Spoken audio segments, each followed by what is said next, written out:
Ladies and gentlemen, welcome to GR News. Today, I'll be taking over from Lex, and I have the privilege of sitting down with Mr. Jackie Shandu, a prominent figure known for his strong pro-black justice, strong stance, on pro-black justice, and his active involvement in social activism. Jackie is a former member of the EFF and a renowned political analyst, has dedicated his life to advocating for the rights of the marginalized communities in South Africa. Despite facing criticisms and controversy, he seeks to challenge the prevailing narratives and foster a more inclusive understanding of the struggles faced by the black community. Today, we aim to provide you with deeper insights into Jackie's life, his experiences, and his vision for the future of South Africa. Our goal is to present a fair and balanced perspective, allowing you to form your own understanding of this complex and influential figure. So, without further ado, let us dive into this conversation with Mr. Jackie Shandu. Hello, sir. How are you doing? I'm good, thanks. Yourself? I'm good. Thank you for having me here. Oh, it's always a pleasure to have brilliant black minds around us. So just get into it. Can you tell us a little bit more about your upbringing and how it shaped your perspective on social justice issues? Yeah. Oh, the short version is I'm born and raised in a small town of Guatuguza, which is roughly 70 k's north of Durban. At Balit. Well, right next to Palito. Yeah. Yeah. A lot of disingenuous people always claim to come from Palito when they come from Stenger. But yeah, it's totally different communities, even in terms of the property values and the income brackets. Yeah. But I'm a proud native of Guatuguza. That's where I did my primary and high schooling, after which I immediately left for university. I studied at UKZN. I studied commerce. I studied law and economics all the way to master's level. So yeah, but in between that, a lot has been happening. I was in the corporate sector for a while. Started doing investment banking. Moved from that to forensic analyst with one of the big four audit firms. My last stint in corporate world was with a major American ICT company. So yeah, that was it. But with that experience and exposure to serious multinational corporations as a young black professional, I learned and quickly understood that by design and operation, South Africa still works on the basis of the old rules and the old order, which... What do you mean by old, for those that may not have context, that aren't as sharp as yourself? Well, we like to think of 1994 as a turning point of some sort in terms of the politics and the economics of the country and how they are run. However, it's only, and there's a lot of good-looking things. There's a lot of aesthetics that have been sort of built into corporate life of South Africa. Stakeholder engagement. That may make an observant who's shallow think that there's been dramatic change, there's now diversity and inclusivity and all of that. That's what they want it to look like. And that's what the PR, a lot of their PR does.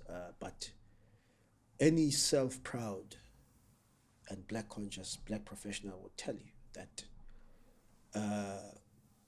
corporate in many ways still remains the bastion of white privilege and white supremacy in South Africa. And that is why it becomes very difficult for self-proud and self-loving black individuals to stick it out or survive or just basically endure all the nonsense that comes with being black and educated and articulate and conscious. Go work, go broke. So, what motivated you to join the EFF initially, and what were your experiences like during your time with the organization? More than anything, it's my quest to see South Africa change meaningfully from, as I alluded to, being an economy owned and dominated by whites, where black people participate on very stringent terms and conditions set by whites alone. More than anything, that's what the current generation is struggling for. 1994 is significant in the sense that it is able to do away with apartheid laws in terms of participation. So now democracy, one can vote, and those kinds of things. Social barriers to entry, almost. We acknowledge that, but what 1994 fails flatly to do is to restructure the economy of the country so that black people do not always have to participate on the terms laid out by whites who own the economy of this country, primarily through land ownership patterns, which still mirror the 1652 and 1948 agenda, which that agenda was obviously to dispossess African people of their land. Once you dispossess them of their land, you take away the means for them to reproduce themselves socially and economically. And when you do that, you weaken them to a point where they must surrender themselves to the white men, cap in hand, begging for jobs, begging for opportunities. And that's precisely what we are seeing now. And that is what is disturbing in the narrative of the government of the day since 1994, that it's a government that has chosen to forget that the struggle from 1652 to date was not just about putting an X in a ballot or getting access to Morningside, Florida Road, or to the beach to sit around with white people. Primarily and fundamentally, the struggle has always been about the return of the land to its rightful owners, which is the African majority. Is this why then you headed over to the EFF and went to the gates? Well, there was a common understanding of that historical mission that needed to be pursued, that had been abandoned by the ruling party, which is also the government of the day. So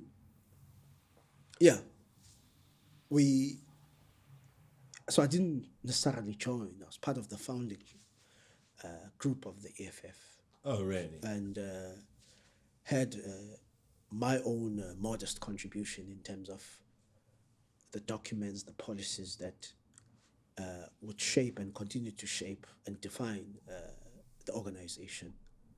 And that is why in its founding documents you would see that there is very strong articulation on the land question and how it should be dealt with. There's very strong, emphatic articulation on the economy and the role to be played, central role to be played by the state in wealth redistribution policies and programs.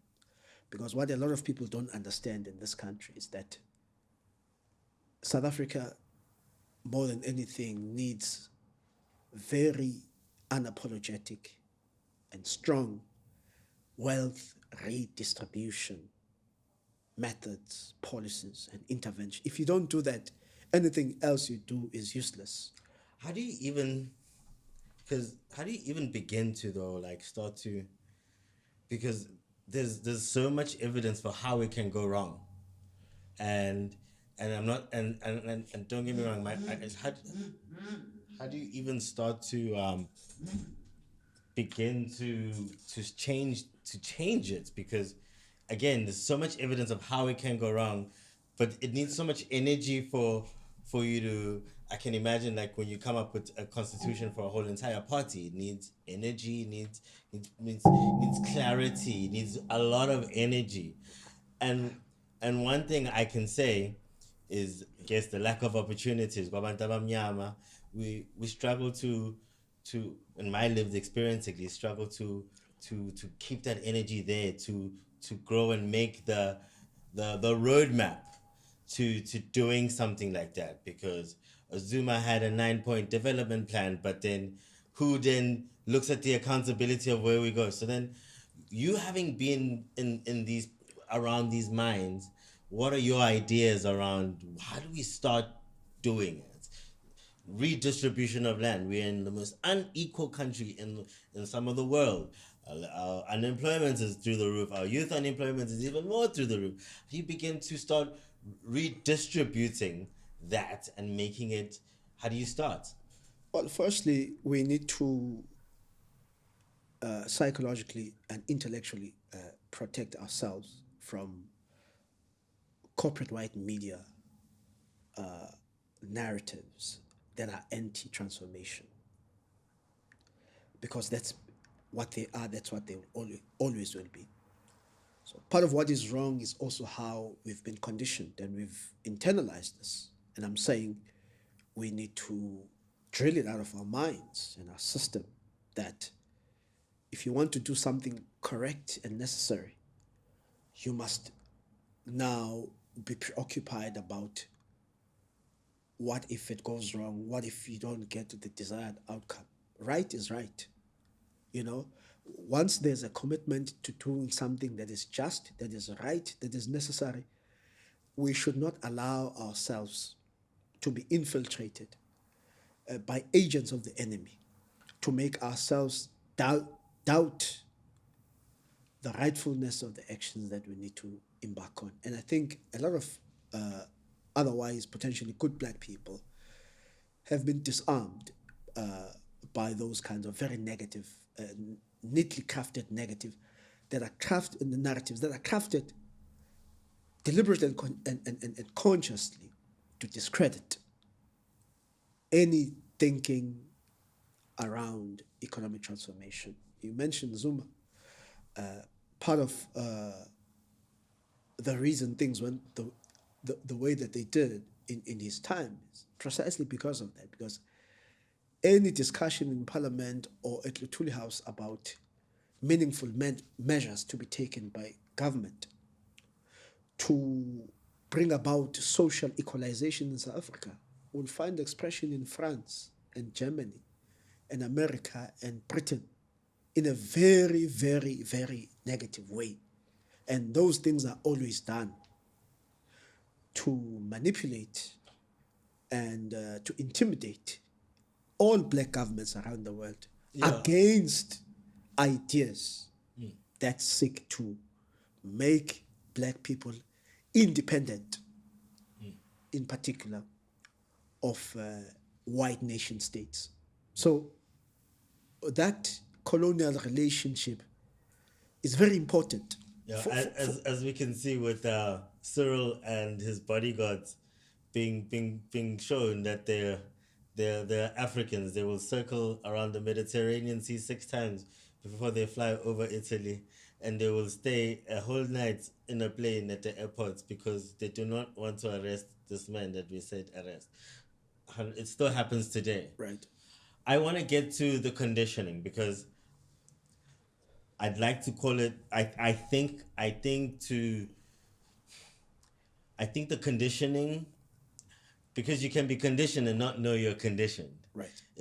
I think that's a really great point of starting. Right. And okay, before we move on to this next 100 years of what happens after the deconditioning, which I think is really starting to happen. Right. If you look at the global East versus currently now the global West, right, America's losing its legs and it's becoming a loud dog barking. Right. So how do you decondition more people in the East, in Africa, more quickly to be able to see misinformation by knowing the pieces that is put together, because misinformation is made with pieces of truth. So how do we then decondition the lies told about ourselves, really, which is the real trick of deconditioning? How do you do that at a mass scale? How do you do that for 40 million blacks? It's very simple, man. Yeah. You put it in the curriculum of the kids at school, right? Yeah. You shape your education such that the children, as early as possible, get to understand, firstly, the history.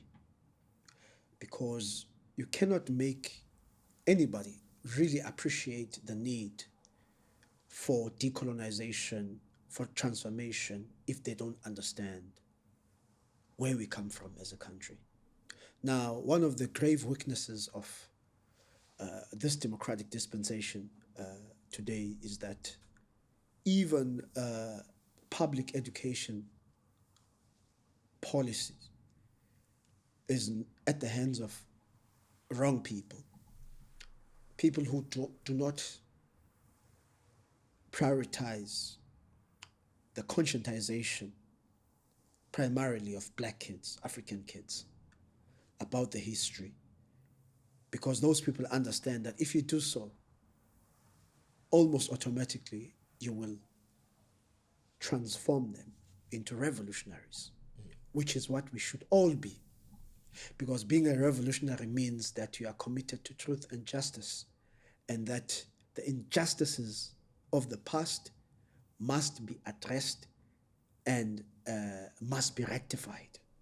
Now, in the main, in South Africa, the agenda is to, in particular, make black kids, black youth, forgetful, if not totally ignorant.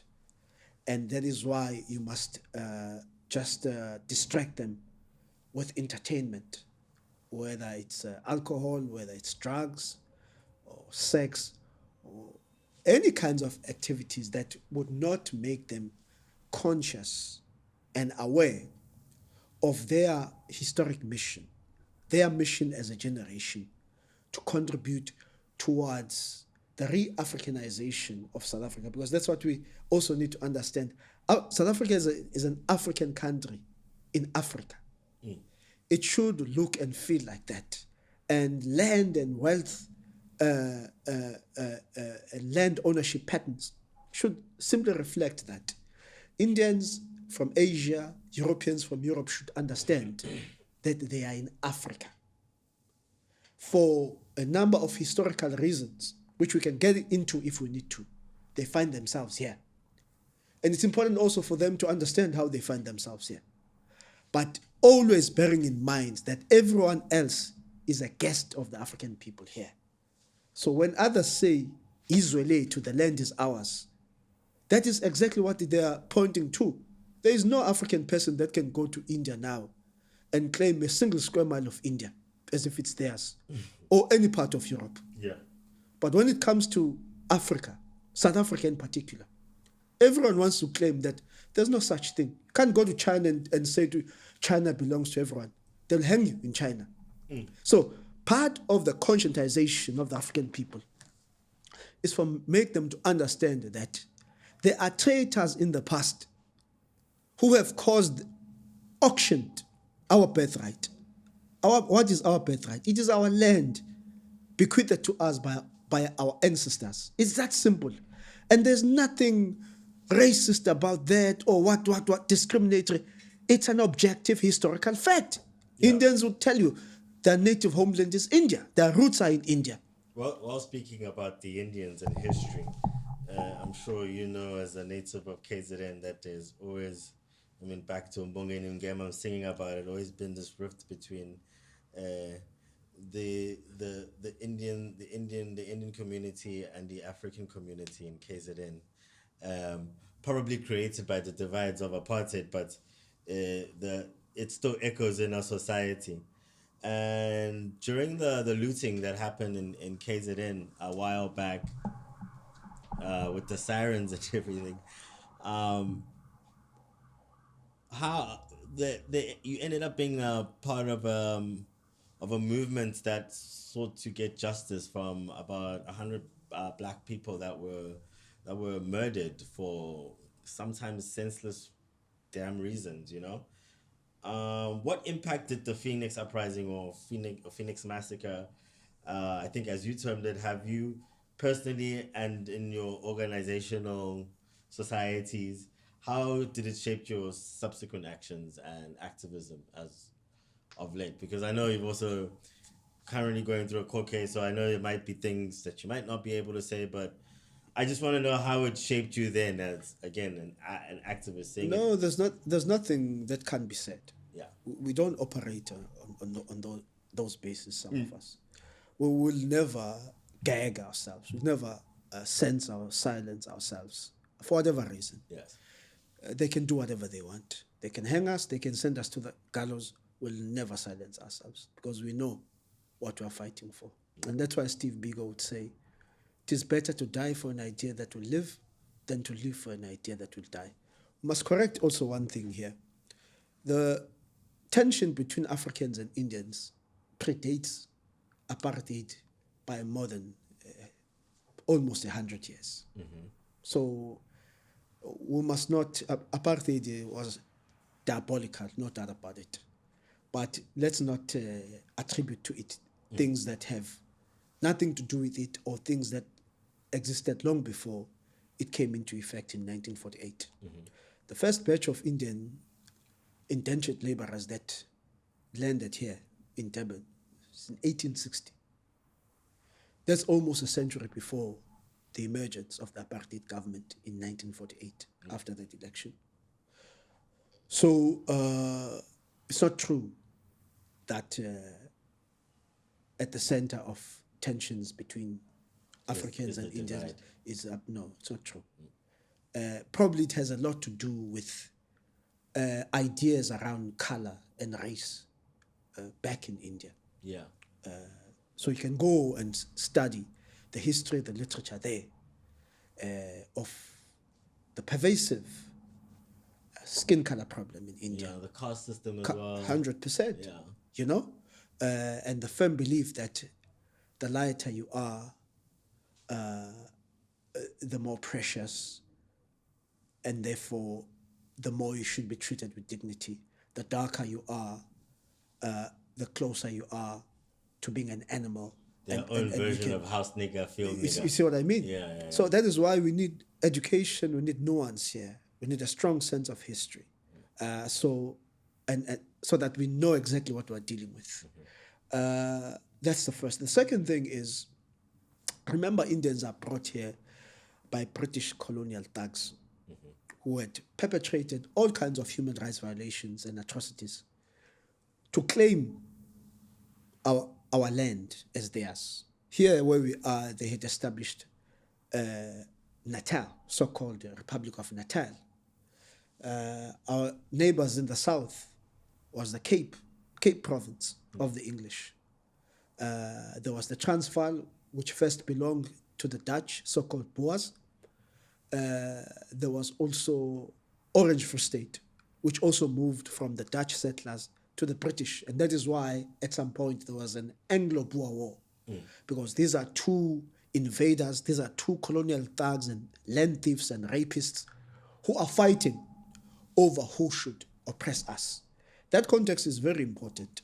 Historical context is very important. So the Indians are brought here because here in KZN, when the British land thieves wanted to establish the sugar industry, Amazulu and the proud people that we are said, no, we're not going to leave our homesteads, we're not going to leave our livestock, our wives and children, our farms, and go and labor on sugarcane farms for whatever purpose that the whites have in mind. So that brings about the necessity to sort people who would come and work on those sugarcane plantations. At that time, India was also a colony of Britain. British Empire. right? It was part of the British Empire. So within the scope of the British Empire, they could move around the invaded, colonized, and oppressed people whichever way they wanted to. And so that is why they were able to tap into... Like America and their right, army bases. Right. Yeah. Now, so those are the conditions in the beginning. Fast forward, but it gets to a point where the attention is because at that time, AmaZulu, just as other ethnic groups, are in the middle of fierce resistance war. Fierce war against dispossession. For example, the Bambata Rebellion here, there were a lot of Indians enlisted in the British Army fighting against the war AmaZulu were waging against British colonial dispossession. Yeah. You know, such that early on, and I'm going to keep referring to AmaZulu because this is by far the largest concentration of Indians in the country here in KZN. Yes. AmaZulu understand very early that these are people who have an alliance with the oppressor that has brought them here.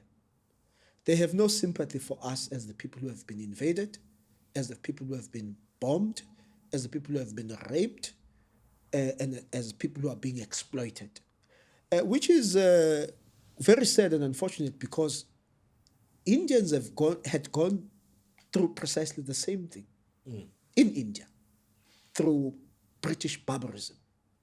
And if you look at the human rights violations committed by Britain in India, it raises question as to why was it then not easy for Indians in South Africa to understand what the black people they found here were going through and forge strong ties with them to wage this war against these colonial monsters. I think it really just goes back down to conditioning right again, because in them they could not see their skin color as, if you explaining what you just explained with the context of history, they could not find the skin color as our similarities. They found deeper divide. They further divided themselves. Instead of running away to the Zulus, they helped the British fight. Right. That's what history says. Right. You know, so I suppose. yeah. So it's thank you for that, for sharing that perspective that's not commonly shared and easily found online. It's very interesting, because then when you really look, it can be stopped now if you decondition. Right, We can right, still today right, say, right, hey, right, look, right, similar, right, brown, right, you know. right. So I just want to say, so you, regarding the statements so you've made for the March and Justice, I think you have kind of, but I don't know whether this makes sense to you. Could you probably provide some context? I guess you have explained that, the context and the manner wise, because, you know, It's a chant, man. It's an old political chant and revolutionary slogan. 100%. Period. There's nothing else to explain. You know? Okay. The case. Do you think if things happen based on the Constitution, do you think it's a win-win, or they're just trying to scare you? What do you think is happening? They know they can't scare me. I'm not scared of anything. I'm not scared of death. I'm not scared of jail. I'm not scared of anything. So it would be a completely futile exercise to try and intimidate me. I'm just not that kind of person. So, but again, if on the facts and merits of the case, there's no case, none whatsoever. You know, instead, maybe that also would then make us understand how my so-called case has gotten this far. We all know the elements and what happens, especially here at Durban Magistrates Court. For example, it's been 2 years now on the case. I've never sat before an African magistrate It's only been whites and Indians. And I've asked this in court. How I've is made that is the majority Indians and well, in the that's the in work. That's the work of investigative journalism. That's the work that. Oh no, journalism's gone to the pits. Well, I'm just putting it out there that if we did what is necessary, our work would be much easier. But I just find it so weird, so troublesome that for over 2 years, there is not a single African magistrate who is fit and available to sit. I've seen magistrates change. White man, white woman. Indian man, Indian woman. Not a single. Are you telling me based on your experience you think there's no black magistrates? Well, we know that just like in other sectors of the administration or the economy, there's a gross underrepresentation of Africans. Gross, and it's deliberate. Because they understand that the more Africans you have, The more they relate with the you see what I mean? And the more there's commitment which goes towards broader transformation and decolonization. which is what in America was working against the black people when judges started owning shares in prisons. There's no way you can look at that person and go, that's my son, because time and time again, well, it's very easy to look at because all of the information's in the America is the worst example to make. It- That has been hell since the so-called founding by the so-called founding fathers. Yeah, So so that justice system, it's not. That's not a justice system. That's an oppression. factory. It's an oppression system yeah. So that they used to, make the Native American people go through hell, genocide them, mass incarcerate them. Those who were resisting. It's the same machine, judicial machine they used for such a long time, almost 3 centuries, to oppress our brothers and sisters that they had stolen from the continent. So, I mean, again, I don't know. Why would anyone look to America for as a model for, proper judicial governance or democracy? Don't we know how America was founded and how it has been sustained? 100%. And I say, and I really say this because myself, it's deconditioning. Colonization wasn't just with ships; it was also with the food, with the culture. Of course. So They've made you addicted to hamburgers and Coca-Cola. I love them burgers, man. They're so good. There we go. So, but it's only now, later on, as you can actually go long periods, realizing that your granny had the perfect diet. Right. You Right. know? Right. You speak like this, and then I start to imagine how your last days in corporate were. That last couple of months, as your consciousness is fully going against what your body is doing. Look, from day one, I knew I didn't belong. Loud black. It was just that simple. But I had parents who had invested quite a handsome amount of money into my education, and they had expectations. And you can imagine, as a black kid, because most of us do not come from money and wealth. So there is an expectation, and I think that to a certain extent, it's a very valid and legitimate expectation on the part of the parents that once you graduate and you get a nice job, like I was able to, and that be certain things, you're doing at home and so on and so forth. So, What car did you buy? say again. What car did you buy when you got the job? Say it again. What car did you buy when you got the job? To just say, I'm I think I said embarrassed. I'm embarrassed to I say. know, that's why I'm asking. Yeah, was a 330i Washa? BMW. Woo! Let's go! The Yeah. Germans are here. Okay, Yeah. carry on your story. Yeah. I just wanted to know. So I think for me, most importantly, that I stayed that long had little to do with me and what I wanted. It's this variety of conflicting interests that I had to balance. You know, and that also explains why I moved from investment banking to forensics to ICT thinking. Maybe you'll find a good Thinking batch. and hoping, but just one common denominator. It's a space that is brutal and vicious with white arrogance and white racism. And they don't mince their words in terms of making you see, feel, and understand that that's their space. You know? So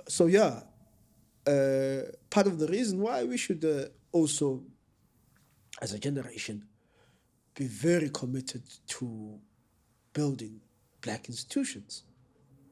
Because 100%. there's no excuse now why black kids, every time they graduate, they must go and fold their caps and kneel to racist whites and Indians in some instances and beg for jobs. Why aren't we creating our own jobs? 100%, and that's why I started like an organization like Deeply Rooted is feeling that there's two film industries in this country. There's the film industry in Cape Town, Yes. which has got a lot of dollars, and there's the film industry in Joburg, which has got a lot of blacks. Right. So, I studied in the corporate like one, Right. and it's that this is our way. We do it this way. Right. You can go play over there with your small little toys, black Right. boy. Right. Is essentially what every loud black person has to deal with in a white control space, in a space where the majority of the money comes from Right. capital, Right. which is not dark. Right. So I get you, man. Like Yeah, but also you guys need to understand, black artists need to understand, white artists are an extension of white power, white privilege, and they want to preserve that, and they're very conscious about that. The question then becomes, why would they want to invest in black art, which in many ways must also be an extension of black resistance and black and the fight of black people to change things around? So that's why political consciousness is important for everybody, Every right? single person. Because if you know your responsibility as a black musician, as a black filmmaker, you know that what you're doing is bigger than you. And it being bigger than you means it also has to do with the collective plight of the rest of black people. So the kind of films that you would make must incorporate the plight of black people, the aspirations of black people, the challenges that black people are faced with. And I'm saying, in the main, white financiers have no commitment to that program. They don't. It doesn't help So- them to have an educated mind filled with educated minds. It doesn't help them to help create black films, films that will reflect the aspirations of black people, because that's a threat to white power, to white privilege, and to white supremacy. In a way, it would also be like funding a revolution against them. Because when you really look at it, Bollywood makes more money. They're not even number one rated. Right, But right. But that's what, after digging, because all you're gonna get shoved is, they still they what is it? They fugazied our culture away from us in some way, shape, or form. Because yes, I speak like this, but when I came back from Van der Velstown in Kaap, I realized that I need to spend time sitting with my black brothers to lesikwazi ukukhuluma kanje futhi. Yeah. Yabo ukwazi ukukhuluma kahle nama-outs and not be an asshole Yeah. obukhuluma isingisi. Sure. Imagine if there was a black bank, a proper serious black bank. Exactly. How easier it would be for someone with a bankable project, even from the film industry, to just go and borrow money to make the production, just to make an example. But the point really is, without economic liberation, proper economic liberation of black people, no group within black people can be free. Yeah. You will always experience what you guys are going through in the film industry, what black lawyers go through, black accountants, black bankers, you name it. Big four. You know? Yeah. You always end up dealing with the big four of Sure. something. Yeah. What is, just to wrap it off, what is your advice to young activists passionate about social justice but face challenges and criticisms along the way? Well, their greatest motivation should be that criticism. Definitely means they're doing something right. And we've seen this. There's a lot of kids, even in very elite private colleges, that have found their voice. And I can relate because I've been going to school with white people all my life. And that's probably was my first political education. The racism we received from white teachers and white fellow school kids, as young as we were, at primary school, going to high school. Teachers telling you got You know? AIDS. So yeah, among other things. So the younger generation, they just got to keep going, but most importantly, they need to equip themselves theoretically, intellectually. They need to take reading very seriously and have a very firm commitment to reading. Also because their real education is not going to come from school. And kids, you can read on YouTube too. You know, their real education, yes, at school they'll teach you how to count and how to read and write, but they're not going to teach you how to think critically. They're not going to expose you to the evils of the system under which we live in South Africa and why it must be abolished and why it must be collapsed and a new just and fair system is created. You're definitely not going to get that, not in a white-owned, controlled private school. So black kids need to know that they will be exposed to real education that would affirm their stance and encourage them outside the classroom. And that's why people like Steve Biko and Frantz Fanon and Anton Lembede and Robert Sobukwe, as sources of inspiration, knowledge, and motivation, are so crucial because these are people who have shown us through their lives the importance of being faithful and loyal to the cause of a people, despite what your individual dreams and aspirations may be. These are people who made monumental sacrifices as individuals for the cause of the black race. Thank you. I just want to take a quick break. For sound. Cool. All right. Okay, looking ahead, final two questions. Looking ahead, what's your vision of the future of the country and how do you believe the country can really overcome its challenges beyond, I guess, the deconditioning and move towards a just and proper future for all of its citizens? Look, South Africa is a black country. If you look at the demographics of this country, black people constitute almost 90% of the population. That's leaving aside the white and Indian minorities. If you add the white and the Indian minorities together, they are still roughly around 9% of total population. So I think black people need to come to terms with that fact and understand precisely what it means. It simply means that they are the ones who have the power, because they have the numbers, to determine what this country should look like, how this country should operate. Fundamentally because it is their country stolen from them by aliens from Europe, you know? So, and there definitely will come a time, maybe not in our lifetime, but you can see it coming, where black people are going to become more assertive. You look at the wars waged by people like Sekukune, king of the Bapedi people in the north. Bambata here, or Echwayo against the English. Dingane against the Boers. Mushweshwe.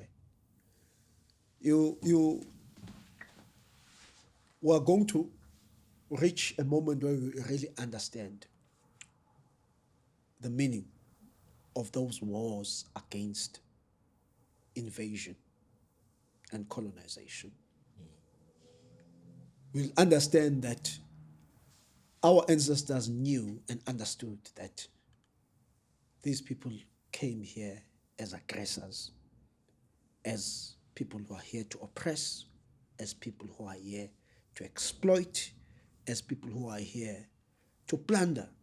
And that's precisely what is happening to date. And another thing, when you really look at it, is that they didn't send their best citizens down there. No, of course. Because it takes a certain type of human being to come. Ex-convicts, murderers, rapists, and so on and so forth. But the agenda, the logic was that they would exploit the land, take the minerals, all the riches, send it back to Europe, who must benefit against the interests of the African people. So I think one day we'll come to terms with that and understand what needs to be done to bring that program to an end. Do you think BRICS is part of that? 100%. Of that plan? Absolutely. The greatest threat facing Western colonial and imperialist interests in the entire world today is BRICS. Because BRICS is saying, move away from the dollar. It has no value that it adds when we trade amongst ourselves. Let's use our own currencies, back them up by the mineral resources that we have.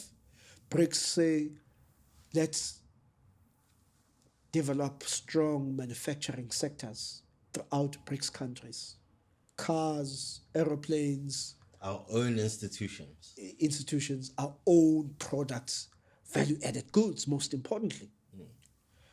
BRICS says, let's trade amongst ourselves. Let's create new rules, because the current rules, as established, for example, you can get your $600 billion by the World Trade Organization. Yeah. These are rules made by colonizers, imperialists, Western racists. Yeah, they're literally building shadow institutions of everything. But whatever trade you do with them, they dictate. Mm-hmm. How can you be a buyer and dictate how much you are going to buy for? And what you are using to buy. You see what I mean? Yeah. So those are the kinds of things. BRICS is right at the heart. It's funny you mentioned BRICS, because I was just sharing on Facebook that, quite weird and strangely, Emmanuel Macron wants to join BRICS. I mean, it seems like, knowing the colonizer, it seems like I'm going to send Macron to spy on him. You see what I mean? And then he starts to look very disingenuous then when you see him saying, we're not vessels of the USA. It looks like a PR stunt now. 100%. So it's very funny. It's very funny that Macron is like crying, Putin. And especially coming from one of the worst, most brutal, most barbaric oppressors. Who still are taking our minerals from Africa every year. Yes, and making African countries in West Africa pay what is called colonial tax. Closing their borders.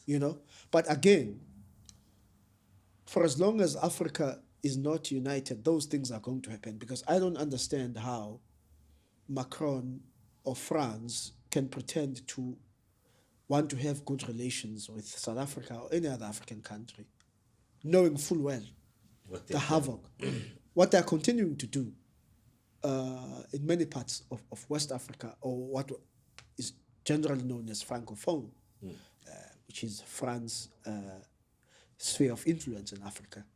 So we need to get to a point where we are so united and we love each other and we are committed to one agenda, that any monster that comes in and does something wrong in any part of the continent, you can do whatever you want in Ivory Coast, commit atrocities, Belgium and Namibia, but move on to the next African country and go into business. It's almost like how a corrupt minister will leave We You know? leave this department Yeah. and pop up as a But- minister in another sphere. But with white people, if you're Mugabe and you take your land, correctly so, from British land thieves, you are going to be abandoned Withdrawn from the world stage. by, Cut out. by all white people. Australia, New Zealand, Canada. That's how they operate as a unit. You fight with one of them, you are fighting with all of them. The allies of NATO. That is the consciousness. That's what black consciousness teaches us. That's what Pan-Africanism teaches us as black people. And that's what we need to, the level we need to get to. So finally, how do you envision the role of independent black media in shaping black narratives and promoting a more inclusive understanding of diverse perspectives? Well, independent of white, precisely. Black media needs to understand that their responsibility and commitment should be to the welfare of black people in South Africa. So when they say they're independent, it's a nice catchphrase, but what exactly does it mean? There's no independent media. All white media is committed to white interests, to the white agenda. Similarly, that's what you need from black media practitioners. And black media as a sector. It's a sector that needs to understand its crucial role to reflect the aspirations, the needs, the challenges, the hopes, the demands, and to report and cover the injustices, structural and systemic, many of them, that black people continue to be subjected to in South Africa 30 years into so-called democracy. So I don't understand the obsession with independent or independence. We all have a contribution to make because we are all affected by the ravages of white racism in South Africa, white marginalization of black people. And we need to understand that means we must cling together and fight as a unit, from a journalist to a pastor to a teacher to a hobo in the street. Wherever we find ourselves, we must commit and work towards the realization of justice, social and economic justice for black people. There's nothing, any other thing we are doing is useless, and we can't really. That's why we don't even like to focus. Even the blacks that they give money to create an illusion of success, we know that they do that mainly to distract us from the cause of seeking justice.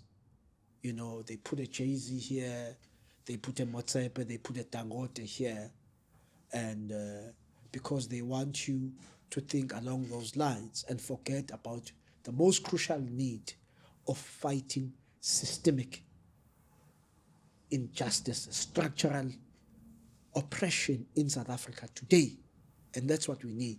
And once we've done that properly, then we can create a society where color, creed, language, anything else doesn't matter. Mr. Jackie Shandu, thank you so much for coming and joining us. It was a pleasure having you. Thank you. Thank you for having me.